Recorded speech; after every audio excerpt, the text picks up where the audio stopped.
Sana makarating po ito kay Senate President Chis Escudero. Okay? Dahil natanong siya, muli, nung sinabi ko sa inyong kahapon na issue, na wala po akong binanggit na makikialam or open for a dialogue ang Presidente when it comes to impeachment issues. Maliwanag ko pong sinabi na maaari lang po siyang makipagdialogo kung hindi na maganda ang sitwasyon patungkol sa mga issue sa bills, sa batas. But not with regard to the impeachment issues.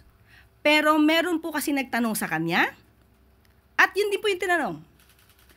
Kung ano ang kanyang opinion dahil sinabi ng press officer na handa ang Pangulo makipagdialogo patungkol sa impeachment issues.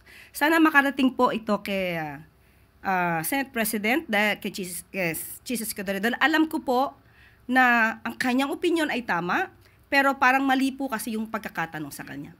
So muli, ulitin ko po hindi po open ang Pangulo sa anumang dialogo patungkol sa impeachment trial or proceedings.